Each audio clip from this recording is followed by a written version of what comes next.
आखिर मार्च 2022 में ऐसा क्या हुआ था जिसने पाकिस्तान की सियासत को हिलाकर रख दिया? आज हम एक ऐसी दस्तावेज का बिल्कुल गैर जानिबदाराना तज्जिया करने जा रहे हैं जिसने आलमी और मुकामी सियासत में एक भौंचाल ला दिया। ये है द साइफर। चलिए देखते हैं कि सिफारती तनाज़ा की बुनियाद में आखिर क्या राज छुपे थे। अब सबसे पहले समझते हैं कि आखिर ये दस्तावेज है क्या। ये असल में एक इंतहाई खुफिया सफारती मुरासला यानी डिप्लोमेटिक केबल है जो मार्च 2022 में वाशिंगटन में मुतय्यन पाकिस्तानी सफ़ीर ने इस्लामाबाद भेजा था। मार्च 2022, जैसा कि हम सब जानते हैं, आलमी सतह पर इंतहाई तेज़ी से तब्दील होते हालात का वक्त था और इस मुरासले में यूएस ऑफिशियल्स के साथ होने वाली एक अहम मुलाकात की वर्ड बाय वर्ड तफसीरात दर्ज थीं। आज के इस तज्जिए को हम इन अहम हिस्सों में तकसीम करेंगे। पहले खुफिया सफारती मुरासला और उसके किरदार, फिर अमेरिका की शिकायत क्या थीं, पाकिस्तान ने अपना सफारती दिफा कैसे किया, इलाकाई मुहर्रकात, वो मशहूर सियासी अल्टीमेटम और आखिर में सफ़ीर का हतमी तज्जिया। तो आइए बढ़ते हैं अपने पहले हिस्से की तरफ, खुफिया सफारती मुरासला और इस मुलाकात के अहम किरदार। इस हाई स्टेक्स मुलाकात में दो अहम किरदार आमने सामने थे। एक तरफ थे पाकिस्तानी सफ़ीर जिन्होंने ये केबल भेजी और दूसरी तरफ थे डोनाल्ड लू जो अमेरिका के जनूबी और वस्ती एशिया के आला अफसर हैं। इन्हीं दो शख्सियात के दरमियान होने वाले दलाइल के तबादले ने इस केबल को इतनी तारीखी अहमियत दी। ये वाकई किसी आम सिफारती मुलाकात जैसा बिल्कुल नहीं था। अब आते हैं दूसरे हिस्से पर, अमरीकी शिकायत, खासतौर पर यूक्रेन और रूस का मसला जिसने सारी बहस को जन्म दिया। यहाँ दोनों ममालिक के नज़रियात का टकराव बिल्कुल वाज़ेह था। अमेरिकन साइड का यह मानना था कि यूक्रेन जंग पर पाकिस्तान की गैर जानिबदारी दरअसल वज़ीर आज़म की ज़ाती पॉलिसी है जिसका बुनियादी मकसद अवामी मकबूलियत हासिल करना है।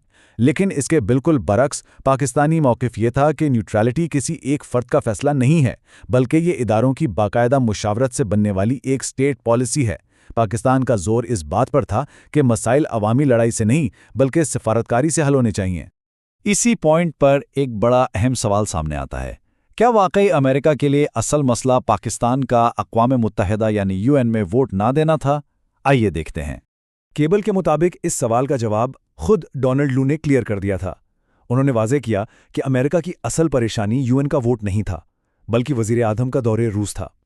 असल शिकायत इस दौरे की टाइमिंग और इससे दुनिया को मिलने वाले तसव्वुर पर थी। वोट का मामला तो बस सेकेंडरी था। अब बढ़ते हैं तीसरे हिस्से की जानिब जहां हम देखेंगे पाकिस्तान का सफारती दिफा यानी पाकिस्तानी सफ़ीर ने इस मामले को कैसे हैंडल किया।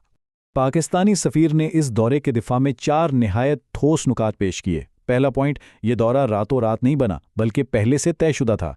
दूसरा, रवानगी के वक्त तक रूस का हमला शुरू नहीं हुआ था।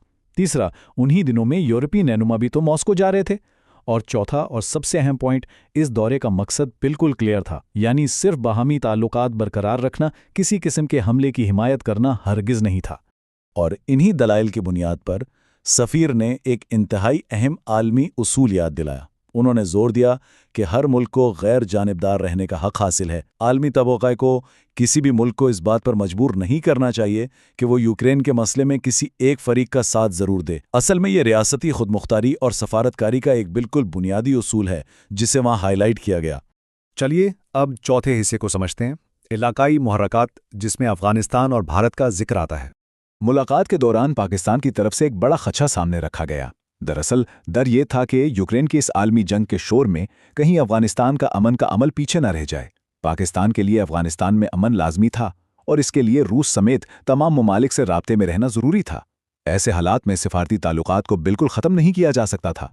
इन्हीं हक़ाइक़ पर बहस के दौरान एक और चुभने वाला सवाल उभारा गया जिस पर सफ़ीर ने खास जोर दिया, क्या जनूबी एशिया में अमेरिका किसी किस्म का डबल स्टैंडर्ड अपना रहा था?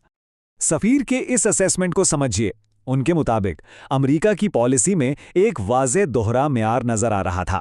एक तरफ भारत के लिए बिल्कुल नरम रवैया जिसे ज़्यादातर चीन को काउंटर करने के तनाजुर में देखा जाता है, लेकिन ठीक उसी वक्त दूसरी तरफ पाकिस्तान पर शदीद दबाव डाला जा रहा था और कश्मीर जैसे अहम और संगीन मसाइल को बिल्कुल नज़रअंदाज किया जा रहा था। ये सफारती फ़र्क इस केबल का एक बड़ा थीम था। अब आते हैं इस तज्जिए के 5वें और सबसे हसास हिस्से पर, वो सियासी अल्टीमेटम जिसने आगे चलकर सारी हलचल मचा दी। इस दस्तावेज में दर्ज इस स्टेटमेंट को बिल्कुल वैसे ही रिपोर्ट करना ज़रूरी है जैसा ये लिखा गया। ڈونلڈ لو کے حوالے سے یہ الفاظ کوٹ کیے گئے: اگر عمران خان کے خلاف عدم اعتماد کامیاب ہو جائے تو واشنگٹن سب کچھ بھول جائے گا، ورنہ پاکستان کے لیے آگے مشکلات ہو سکتی ہیں۔ یہ بالکل وہی الفاظ ہیں جو کیبل میں نوٹ کیے گئے، اور سچ تو یہ ہے کہ یہی وہ مرکزی نقطہ ہے جس نے اس پوری دستاویز کو تاریخی اہمیت دے دی۔ بات صرف یہاں تک نہیں رکی۔ کیبل کے مطابق یو ایس آفیشل نے یہ بھی نوٹ کیا کہ دونوں ممالک کے تعلقات میں پہلے ہی ایک درار آ چکی ہے، لیکن پھر ایک تجویز سامنے آتی ہے کہ اگر پاکستان کی اندرونی سیاسی صورتحال بدل جائے تو یہ سفارتی مسئلہ فوراً حل ہو سکتا ہے۔ یہ کسی بھی ملک کی داخلی سیاست اور اس کے خارجی تعلقات کو براہ راست جوڑنے کی ایک انتہائی واضح مثال تھی۔ اب ہم اس وضاحتی نشست کے آخری حصے پر ہیں، سفیر کا اپنا حتمی تجزیہ اور وہ وارننگ جو انہوں نے اسلام آباد بھیجی۔ سفیر نے اپنے فائنل انالیسس میں ایک عجیب تسلسل نوٹ کیا۔ انہوں نے اسلام آباد کو آگاہ کیا کہ دیکھیں، اس ملاقات سے پہلے پچھلے 1 سال سے لگاتار امریکہ کی ٹاپ قیادت پاکستانی قیادت سے دوری بنا رہی ہے۔ یعنی اگر یوکرین کا مسئلہ اتنا ہی سنگین تھا تو اس پر پہلے اعلیٰ سطح پر رابطہ ضبط کیوں نہیں ہوا؟ یہ دوری کوئی اتفاق نہیں تھی، بلکہ ایک سوچی سمجھی حکمت عملی لگ رہی تھی۔ اور پھر سفیر نے وہ نتیجہ اخذ کیا جو ان کے تجربے کو ظاہر کرتا ہے۔ ان کا واضح ماننا تھا کہ اتنی سخت باتیں وائٹ ہاؤس کی پہلی اجازت کے بغیر سفارتی سطح پر ہو ہی نہیں سکتیں۔ یعنی یہ کسی ایک افسر کے جذبات کا اظہار نہیں تھا، بلکہ اس پوری گفتگو کی تاریں اوپر کی سطح سے جڑی ہوئی تھیں۔ دستاویز کے آخر میں سفیر نے اسلام آباد کو اپنی حتمی سفارشات بھیجیں، جن میں 2 باتیں بنیادی تھیں۔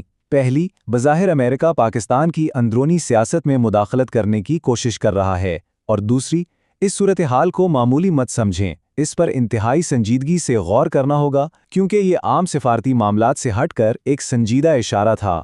تو اس پوری دستاویز کے اس غیر جانبدارانہ تجزیے کے بعد ہمارے ذہن میں ایک اہم سوال ابھرتا ہے۔ جب ایسی سفارتی ملاقاتوں میں اندرونی سیاسی تبدیلیوں کا اتنا کھل کر ذکر ہو تو خارجی پالیسی اور اندرونی مداخلت کے درمیان اصل لکیر کہاں کھینچی جاتی ہے؟ یہ ایک ایسا سوال ہے جو عالمی تعلقات کے ہر